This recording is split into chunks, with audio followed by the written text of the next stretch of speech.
आज की क्लास में मैं आपको बताऊंगा parts of the digestive system. इससे पहले हम लोग डाइजेस्टिव सिस्टम पढ़े थे। डाइजेस्टिव सिस्टम क्या है, इसका पार्ट्स क्या है, जिसमें हम लोग पढ़ा था डाइजेस्टिव सिस्टम दो भाग में बटा हुआ है, एक डाइजेस्टिव ऑर्गन, दूसरा डाइजेस्टिव ग्लैंड्स। तो डाइजेस्टिव ऑर्गन्स में आपके आते हैं mouth, oesophagus, small intestine, stomach, large intestine, और उसके बाद एनस। उसके बाद डाइजेस्टिव ग्लैंड्स में आते हैं liver, pancreas, intestinal gland, salivary gland और गैस्ट्रिक ग्लैंड्स। तो इसमें हम लोग सबसे पहले हम लोग डाइजेस्टिव पार्ट्स जो माउथ है उसके बारे में स्टडी करेंगे। डाइजेस्टिव सिस्टम का जो सबसे पहला पार्ट है वह है माउथ। तो माउथ जिसको हम लोग देख सकते हैं कि mouth is the anterior most part of the head. ये हेड है, इसके एंटीरियर मोस्ट पार्ट में माउथ होता है। और माउथ जो है दो लिप्स से ढका रहता है, एक अपर लिप्स, दूसरा लोअर लिप्स। और माउथ के अंदर जो टीथ होता है, टंग होता है, पैलेट। टीथ जिसको दांत कहते हैं, टंग मतलब जीभ हुआ, और पैलेट में जिसको तालू कहते हैं, और युगुला एक घंटी की तरह लटकता रहता है अंदर, उसको युगुला कहते हैं। तो सबसे पहले हम लोग टीथ के बारे में पढ़ते हैं। टीथ क्या है? तो चबाने के लिए, जब हम लोग खाना खाते हैं तो उसको चबाने की ज़रूरत होती है, चबा के इसको स्मॉलर पार्टिकल में तोड़ते हैं। तो इसके लिए ये चेविंग ऑर्गन है टीथ, डाइजेस्टिव सिस्टम का, जो एक सॉकेट में धंसा रहता है। जब आपकी दांत टूटी होगी या बचपन में जब टूटी होगी तो देखेंगे वहाँ पर गड्ढा बन जाता है, लेकिन जॉज में सॉकेट होता है, एक गड्ढा होता है जिसमें ये फिट रहता है। तो जहाँ ये embedded in the bony socket, मतलब ये बोनी सॉकेट में ये फिक्स रहता है दांत, और हिलता नहीं है। जब ये इसका जब इसकी कमज़ोर पड़ जाता है दांत तो ये हिलता है और टूट जाता है। या बच्चे में जब 5 साल की उम्र में बच्चे आ जाते हैं तो नीचे से नया दांत आने लगता है तो वो लूज हो जाता है और वो फिर हिल के टूट जाता है। तो बच्चे सब देख सकते हैं, या बच्चों में आप भी देख सकते हैं कि गड्ढा बन जाता है टूटने के बाद। तो embedded in the bony socket of jaw, jaw के सॉकेट में धंसा रहता है। ये दो तरह का जॉ होता है हमारे मुंह में, अपर जॉ, लोअर जॉ। तो अपर जॉ जो फिक्स रहता है, लोअर जॉ मूवेबल होता है। हम लोग मुंह लोअर जॉ वहीं करा सकते हैं। तो पार्ट्स ऑफ टीथ, तो टीथ जो है 3 पार्ट्स में डिवाइडेड है।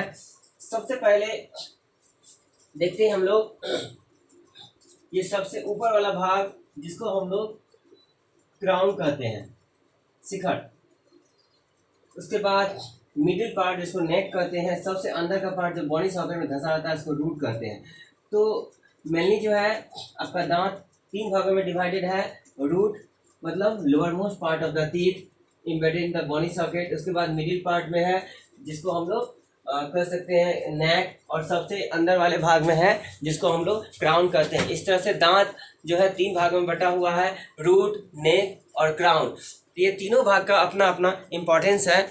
ये रूट जो है धंसा रहता है, और नेक जो है मसूड़ा से कवर रहता है, और क्राउन जो है सबसे ऊपर रहता है। तो अब इसके बाद हम लोग पढ़ेंगे स्ट्रक्चर ऑफ टीथ। ये तो आप पार्ट्स ऑफ द टीथ पढ़े, इसके बाद हम लोग पढ़ेंगे स्ट्रक्चर ऑफ टीथ। तो हम लोग स्ट्रक्चर ऑफ टीथ में देखेंगे दांत किस तरह से बनी हुई है, दांत की कौन कौन सी बनावट है, दांत में कौन कौन सा मटेरियल है जिससे दांत बना हुआ है। तो इसके बाद हम लोग नेक्स्ट शुरू करते हैं स्ट्रक्चर ऑफ टीथ। तो आप देख सकते हैं स्ट्रक्चर ऑफ टीथ में ये दांत की बनावट है। ये सबसे ऊपर का जो लेयर होता है ये कहलाता है इनामिल।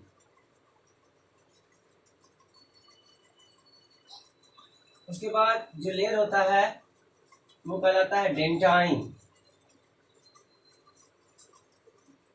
और सबसे अंदर का जो लेयर होता है वो कहलाता है पल्प कैविटी। तो ये पल्प कैविटी में ब्लड वेसल्स और नर्व्स पाया जाता है। ये दांत का वो पार्ट है जिसके द्वारा दांत में सेंसिटिविटी आती है। कहने का मतलब हुआ इसमें ब्लड वेसल्स और नर्व्स और कुछ लिक्विड टाइप का रहता है। ये दिखा सकते हैं, ये आपका नर्व्स दिखाया जा रहा है, और दूसरा कलर तो नहीं है इसलिए पता नहीं चलेगा आपको, लेकिन समझ लीजिए कि यही आपका ब्लड वेसल्स है। तो दांत में 2 तरह का चीज़ होता है, इसको मान लीजिए नर्व्स, ये है आपका ब्लड वेसल्स। तो दांत में ब्लड का जो है सप्लाई जाता है जब कभी दांत में दर्द होती है तो उसके लिए जिम्मेदार यही होता है नर्व्स और ब्लड वेसल्स। हम लोग इसी को निकाल देते हैं, आरसीटी रूट कैनाल ट्रीटमेंट में इसी को निकाल दिया जाता है ताकि दर्द नहीं हो। और ये ब्लड वेसल नर्व से निकालने के बाद दांत नॉन लिविंग हो जाता है। उसके बाद आप उसको कितना भी कुछ टच करिए पता नहीं चलता है। तो ये आरसीटी में यही किया जाता है। जब दांत से आदमी परेशान हो जाते हैं, बहुत ज़्यादा परेशानी होती है, तो या तो दांत को निकलवा देते हैं या दांत में आरसीटी करवाते हैं। आरसीटी कराते समय यही ब्लड वेसल और नर्व्स को निकालते हैं। तो हम लोग सबसे पहले पढ़ेंगे कि स्ट्रक्चर ऑफ टीथ। तो teeth internally, structure of teeth में पढ़ेंगे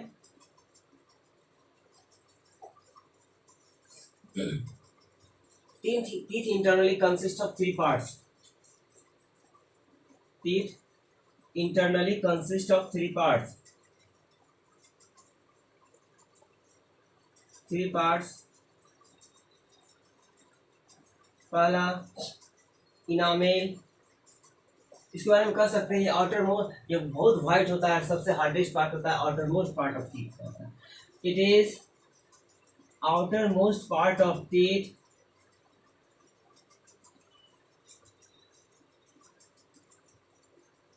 it is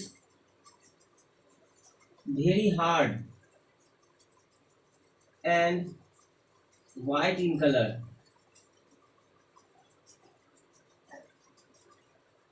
उसके बाद दूसरा है आपका डेंटाइन।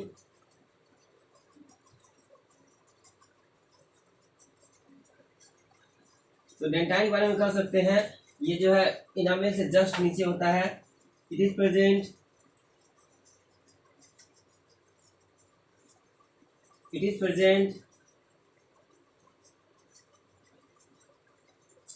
just below the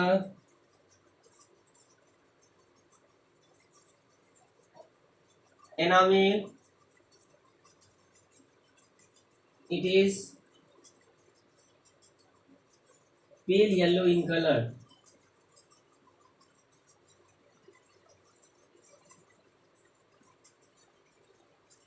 सबसे नीचे जो है पल्प कैविटी होता है।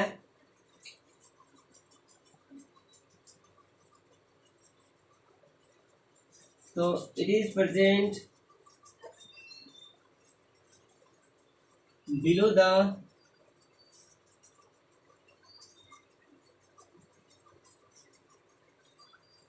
Dentine. It contains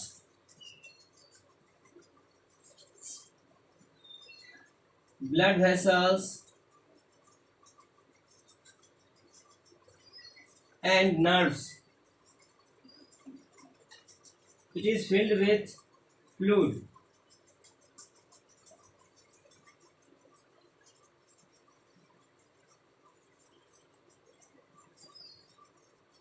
Called pulp, इसलिए इसको हम पल्प कैविटी कहते हैं।